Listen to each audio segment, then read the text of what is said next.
우리 은혜 받으실 하나님의 말씀 같이 찾아보겠습니다. 고린도후서 7장 11절 말씀입니다. 하나님의 말씀 고린도후서 7장 11절 우리 같이 한번 읽어보겠습니다. 보라, 하나님의 뜻대로 하게 된 이 근심이 너희를 얼마나 간절하게 하며 얼마나 변증하게 하며 얼마나 분하게 하며 얼마나 두렵게 하며 얼마나 사모하게 하며 얼마나 열심 있게 하며 얼마나 벌하게 하였는가. 너희가 그 일에 대하여 일체 너희 자신의 깨끗함을 나타내었느니라. 아멘. 우리 옆에 분들 한번 보시고 같이 우리 인사하겠습니다. 잘 오셨습니다. 은혜 많이 받으세요. 네, 반갑습니다. 어떤 사람과 함께 있는가에 따라서 인생이 달라질 수도 바뀔 수도 있습니다. 내 옆에 누가 있는가, 부부관계, 때로는 친구, 자주 만나는 사람, 이런 사람들과 더불어서 함께 공동체를 이루어가고 함께 배워가는 것 같습니다. 사회성이라고도 하겠네요. 어느 교회를 다니느냐, 신앙생활이 달라질 수도 있겠습니다. 믿음의 사람들, 신실한 사람들과 함께 있으면서 신앙을 조금씩 배워가는 거죠. 기도를 언제 해야 될까? 같이 더불어서 있는 신실한 동역자들이 언제 기도하는지 보이는 거잖아요. 왜 기도해야 되나? 기도하면 어떤 일이 일어나는가? 함께 더불어 있는 분들과 기도를 배워가는 겁니다. 찬송은 언제 할까? 하나님의 말씀을 듣고 반응은 어떻게 해야 되는가? 사랑하는 우리 교회가 더 선교하고 더 전도한다고 하는데 어떻게 해야 더 선교하는 거고 더 전도하는 건가? 어떻게 교회에서 또 소매를 걷어붙이고 헌신과 봉사를 할 수 있을까에 대해서 내 주변에 누가 있느냐에 따라서 할 수도 있고 안 할 수도 있고 때로는 비비꼴 수도 있고 때로는 적극적으로 또 같이 참여할 수도 있고 그런 것 같습니다. 내 옆에 누가 있는가? 이 부분이 때로는 우리에게 아주 중요한 부분이 될 수도 있습니다. 그런 의미에서 본다면 바울에게 있어서 디도라는 사람은 위로를 주는 사람, 신실한 동역자였습니다. 그런데 지금 바울이 디도를 고린도에 보내고 돌아오지 않는 그 디도를 오매불망 기다리고 있습니다. 그렇다면 바울이 디도를 보낸 고린도는 어떤 곳일까요? 그리스에서 가장 유명한 항구 도시이고 국제무역이 활발한 곳입니다. 국제무역이 활발하다라고 하는 것은 많은 사람들이 들어온다는 얘기잖아요. 들어와서 어떤 일이 벌어질까요? 그냥 들어오는 게 아니지요. 자기가 가지고 있던 어떤 습관들, 또 자기가 섬기는 것들, 이런 것들이 함께 들어오기 때문에 이 고린도는요, 우상숭배가 만연했어요. 우상숭배뿐만이 아니죠. 이 고린도는요, 많은 사람들이 모여서 흥청망청 돈을 쓰기 때문에 그 안에서 부도덕함이 말이 아니었어요. 어디 그뿐이겠습니까? 출세지향주의, 이런 것들로 인해서 서로 짓밟고 올라가는 그런 일들이 아주 비일비재하게 일어났던 도시입니다. 바울은 고린도에서 한 1년 6개월간 머물면서 함께 지내고 복음을 전했습니다. 믿음에 있어서 연소한 이들에게 강하게 하고자 굳게 하고자 끊임없이 수고했던 그 시간들이었던 것 같아요. 그러면서 교회가 하나 생긴 거죠. 고린도 교회입니다. 하지만 바울이 떠난 이후에 원수가 심었던 가라지들이 곡식 가운데 나타나서 악한 열매를 결실하기 시작했습니다. 복음을 전하는 사람들이 왜 고난을 받는지, 교회를 다니는 사람들이, 하나님을 믿는 사람들이라고 하는 사람들이 왜 어려운 일을 겪는지, 교회만 찾아오면 모든 문제가 잘 해결돼야 되는데 왜 그렇게 어려운 일이 생기는지, 내가 하나님 앞에 기도했는데 내 자녀는 왜 그렇게 어려움에서 벗어나지 못하는지, 내가 질병에 걸렸는데 왜 낫지를 못하는지, 그러한 의문점들이 생기기 시작했다는 거죠. 교회 오면 묶였던 게 풀려야 되는데, 막혔던 게 뻥뻥 잘 뚫려야 되는데 그렇지 않는 거죠. 오히려 좀 더 심하게 말하면 교회 나오고 난 이후에 우리의 삶이 더 꼬일 때가 있는 겁니다. 성도 여러분, 왜 이처럼 이교의 저급한 죄악으로 그들이 다시 돌아갔을까요? 우상숭배와 호색에 둘러싸여 자신을 그저 상품으로 여기고 있는 그들 모습이 보입니다. 상품은 비교해서 시원치 않으면 내다버립니다. 그렇지 않습니까? 쓰다가 마음에 안 들면 다시 바꾸죠. 신상으로 바꾸지 않아요? 하지만 작품은 여전히 중요합니다. 가치가 있습니다. 어찌 보면 작품이긴 한데 우리가 보는 눈이 별로 없어서 시원치 않아 보일 수도 있어요. 그래도 작품입니다. 원래 작품이기에 계속 빚어지고 다듬어지고 깎여지는 과정이 있다는 겁니다. 하나님 원래 의도된 계획과 그림이 나올 때까지 좀 시간이 걸리기도 합니다. 성도 여러분, 우린 모나고 부족합니다. 인정할 건 인정해야 되겠죠? 우리가 모나고 부족하지만 우리는 하나님의 뭘까요? 상품일까요? 작품인 줄 믿습니다. 고린도전서 11장 1절 말씀에 보니까요. 내가 그리스도를 본받는 자 된 것 같이 너희는 나를 본받는 자가 되라. 아멘. 여기서 나를 본받는 자가 되라 이렇게 바울이 이야기를 하고 있습니다. 그럼 사도 바울이 얼마나 교만했으면 그랬을까? 그럴까요? 아니면 하나님 앞에서 당당하게 신앙인으로서 전혀 흔들림 없이 살아가고 있는 사도 바울이기 때문에 그런 말을 했을까요? 나를 본받는 자가 되라. 그래서 말하는 걸까요? 바울이 자격이 되고 조건이 되기 때문에 하는 말이 아닙니다. 여기서 본은요, 기준이에요. 기준. 기준은 바로 예수 그리스도입니다. 한 사람이 외치죠. 기준하고 외치면 기준이 움직여야 돼요? 움직이지 않아야 돼요? 움직이면 안 돼요. 양 옆에 사람이 왼쪽 오른쪽 사람들이 움직입니다. 기준 좌우로 벌려, 양팔 간격으로 벌려, 정식 간격으로 벌려 그러면 기준을 움직이지 않고 뒤에 사람이 옆에 사람들이 막 움직이는 거죠. 바울이 맞추는 거예요. 십자가에 못 박히고 부활하신 구주를 구원의 유일한 방편으로 알고 그 예수님을 바울이 이렇게 이야기하는 거죠. 우리가 함께 따라가자. 나를 본받는 자가 되자라는 표현은 그런 의미입니다. 바울은 고린도 교회 성도들에 대한 특별한 애정을 남다르게 갖고 있습니다. 그런데 고린도 교회가 문제가 생긴 거예요. 그러니 어떻게 하면 좋겠습니까? 신실한 동역자에게 편지를 지어주고 고린도로 보낸 겁니다. 그 편지가 고린도 전서입니다. 그런데 고린도에 갔던 디도가 분명 올 때가 됐는데 돌아오지 않습니다. 사실 그 편지의 내용은요, 경고였습니다. 그 편지의 내용은요, 아주 무서운 내용이었어요. 책망이죠. 처음에 나타난 헌신의 열정을 새로이 불붙게 하고자 노력한 내용입니다. 그러니 바울은 돌아오지 않는 디도를 기다리며 혼자 이런 상상까지 하는 거지요. 고린도 교회 성도들과 디도 사이에 뭐가 문제가 생겼나? 편지 내용이 좀 너무 심각하기 때문에 디도가 고린도 교회 성도들한테 뭔가 어려움을 당하고 있지는 않은가라는 걱정을 하는 거죠. 너무 심했나? 편지 내용을 생각해 보니까 좀 심하지 않았나? 하고 사도 바울이 후회까지 하는 겁니다. 4절 한번 볼까요? 나는 너희를 향하여 담대한 것도 많고 너희를 위하여 자랑하는 것도 많으니 내가 우리의 모든 환난 가운데서도 위로가 가득하고 뭐가 넘쳤어요? 기쁨이 넘치는도다. 아멘. 이 내용으로 봐서 디도가 마침내 도착을 한 겁니다. 그것도 얼굴이 밝아서 디도가 도착을 한 거예요. 그들이 환영해 주었다는 말을 사도 바울이 듣습니다.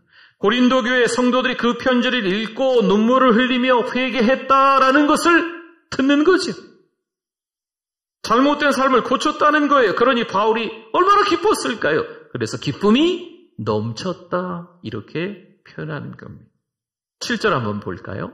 그가 온 것뿐 아니요 오직 그가 너희에게서 받은 그 위로로 위로하고 너희의 사모함과 애통함과 나를 위하여 열심히 는 것을 우리에게 보고함으로 나를 더욱 기쁘게 하였느니라. 아멘. 사도 바울 입장에서는요, 고린도 교회 성도들이 바울을 배척하는 줄 알았습니다. 바울을 헐뜯고 반대만 하고 있는 줄 알았어요. 그러니 바울의 마음이 얼마나 아팠을까요? 고린도후서 6장 11절 말씀을 볼까요? 고린도인들이여, 굳이 그 도시를 이야기하잖아요. 고린도인들이여, 너희를 향하여 우리의 입이 열리고 우리의 마음이 넓어졌으니. 아멘. 고린도를 향한 이 바울의 마음을 보여주고 있는 거예요. 고린도 교회 성도들을 향한 각별한 애정이 담긴 말이에요. 고린도인들이여 라고 하는 거죠. 바울의 그 마음을 성도들이 근데 몰라주는 것 같아요. 그런데 디도가 돌아와 보니 이 고린도 교회 성도들이 바울을 사모하고 있다는 거죠. 여러분, 함께 있다가 나에게 좀 유익하면, 나에게 좀 도움이 되면 같이 있는 거죠. 그런데 함께 있다가 시간이 좀 지나고 보니까 별로 그렇게 유익하지 않은 거예요. 도움이 안 돼요. 그러면 바이바이 하는 거죠. 여러분, 이걸 거래라고 합니다. 자신을 상품화하는 것밖에 되지 않습니다. 하지만 함께 있다가 때로는 도움이 되지 않아도, 때로는 유익하지 않아도 함께 있는 거죠. 상품 가치가 떨어진 것 같아도 함께하는 것만으로도 위로가 되고 기쁨이 되는 것. 이거는 거래가 아니고 관계라고 합니다. 관계. 우리는 하나님과 거래를 하고 계십니까? 아니면 관계를 맺고 계십니까? 한번 생각해 보십시오. 내가 주를 위해 이 정도 살았는데 돌아오는 건 그만하지 못한 거지요. 내가 주를 위해서 이만큼 헌신했는데, 내가 예배도 잘 나오고 소매 걷어붙이고 열심히 봉사하고 그랬는데 우리 자녀는 엉망인 거죠. 내가 하나님 앞에서 열심을 품고 섬겼는데 몸이 아파. 이것도 너무 속상한 거죠. 교회 오면 모든 것이 만사형통 될 줄 알았는데 안 되는 일들이 더 많아진 것 같은 거예요. 그러면 어떡할까요? 하나님을 원망하는 거죠. 좌절하고 포기하고 절망하는 일들이 있고, 심지어 교회를 떠나고 하나님과 등져서 배교하는 일까지 져버리는 거예요. 그러면 이 사람은 하나님과 거래의 관계였던 거예요. 오히려 삶이 꼬여도 교회 나오고 난 이후에 되는 일이 더 없는 것 같아.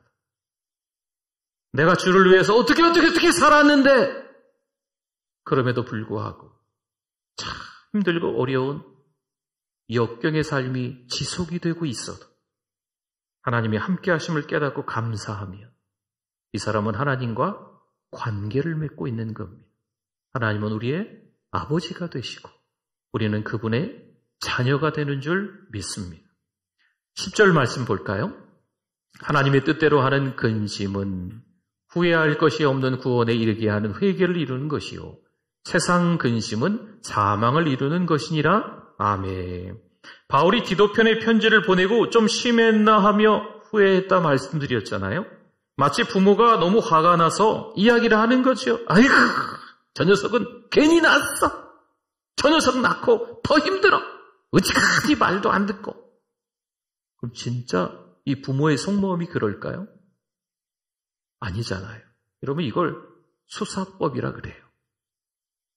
진짜 그런 마음은 아니고 그냥 속상하기 때문에 내뱉는 말이에요. 요즘 어른들이 그러지는 않지만 예전에 우리 어른들 보면 자녀들을 혼날 때 어이구 저 빌어먹을 놈 같으니라고. 그럼 그 자녀들이 나가서 빌어먹기를 원해서 그런 말 하는 걸까요? 아니잖아요. 그럼 이런 걸 수사법이라고 해요. 진짜 그런 마음은 아니고 그냥 속상하니까 하는 말인 거죠. 지금 바울의 근심, 후회도 마찬가지가 되겠습니다. 고린도 교회를 향한 이 바울의 마음, 너무 심하게 편지를 써서 보냈나? 어떡하지? 여러분, 근심하고 후회하는 이 마음도 그런 마음인 거예요. 오히려 그 편지로 인해서 통해 자복했다니 지금 바울은 감사하고 있는 거죠. 이제 더 이상 오해도 없고 앞으로도 하나님 아버지의 마음으로 잘 품겠다라는 내용이 담겨져 있는 거예요. 우리 오늘 읽었던 12절 말씀, 11절 말씀 한번 봅니다. 보라, 하나님의 뜻대로 하게 된 이 근심이, 하나님의 뜻대로 하게 된 이 근심이에요. 너희로 얼마나 뭐하게 하며? 간절하게 하며 얼마나 변증하게 하며 얼마나 분하게도 했다 그랬죠? 얼마나 두렵게 하며 얼마나 사모하게 하며 얼마나 열심 있게 하며 얼마나 벌하게 하였는가. 너희가 그 일에 대하여 일체 너희 자신의 깨끗함을 나타내었느니라. 아멘. 인생은 그렇게 호락호락하지 않습니다. 이야, 참 인생 살만하네. 그럼 뭐 얼마나 가던가요? 와, 이 정도만 이만하기만 하면 좋겠어. 뭐 얼마나 가던가요? 아주 나이스하게 인생이 그냥 꽃길 가는 것처럼 그러던가요? 우리 여기 어르신들이 많이 계시잖아요.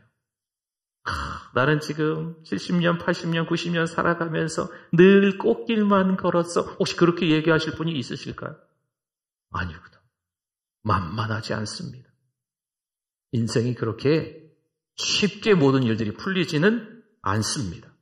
그런데요, 근심하고 염려하는 가운데 고린도 교회 성도들이 어떻게 되었다는 겁니까? 깨끗하게 되었다라는 거예요.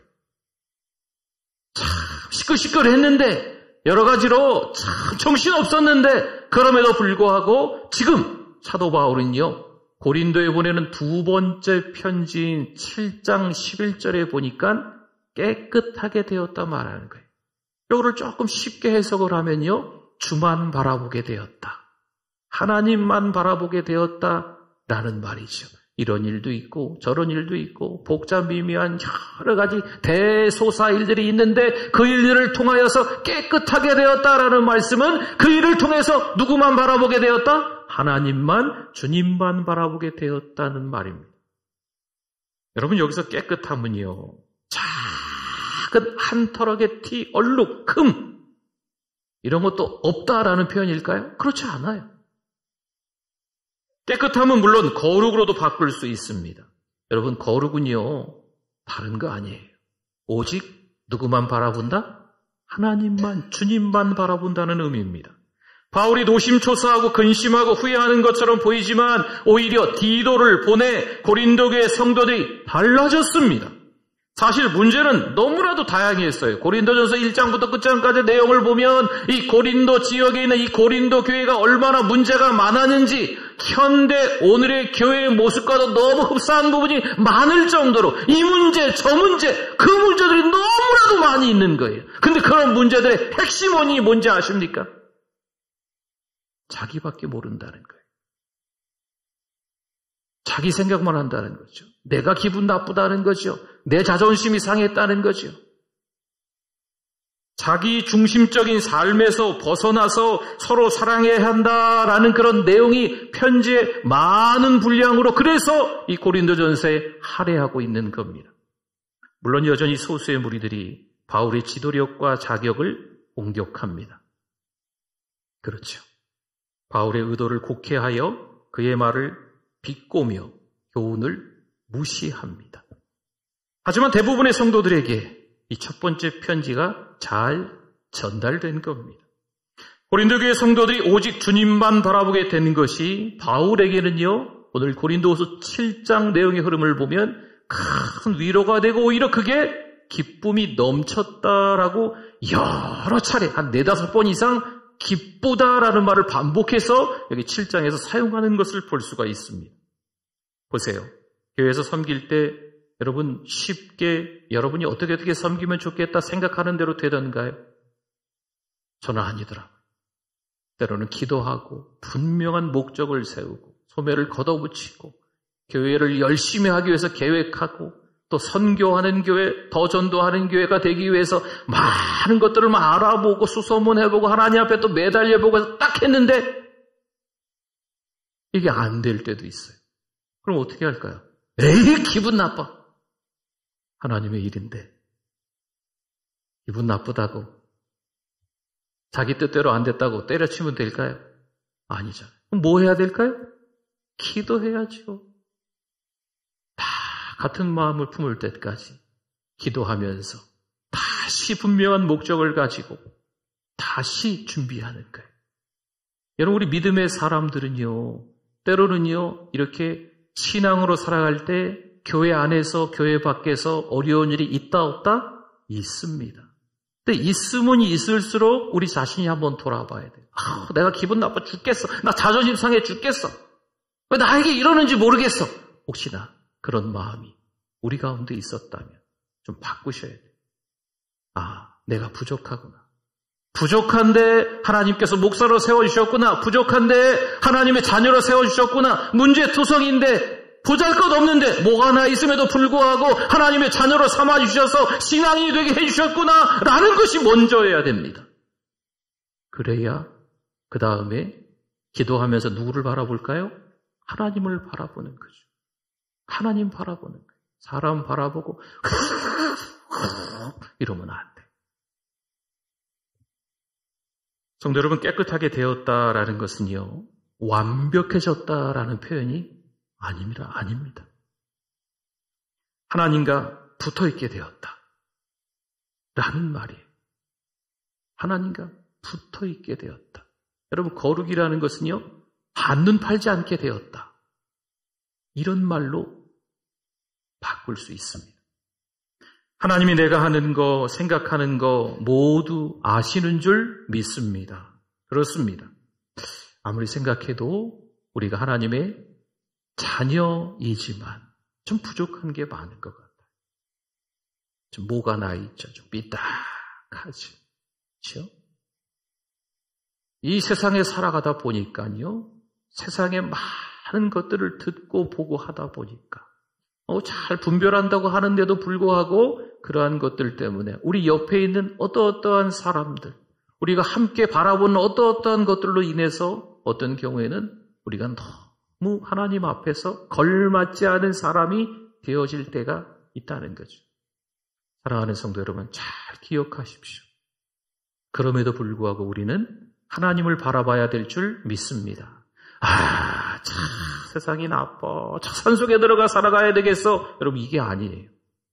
하나님께서 하나님의 자녀로 불러주시고 다시 세상 속으로 보내셨기 때문에 그 세상 한가운데서 믿음의 사람으로 살아야 될 줄 믿습니다.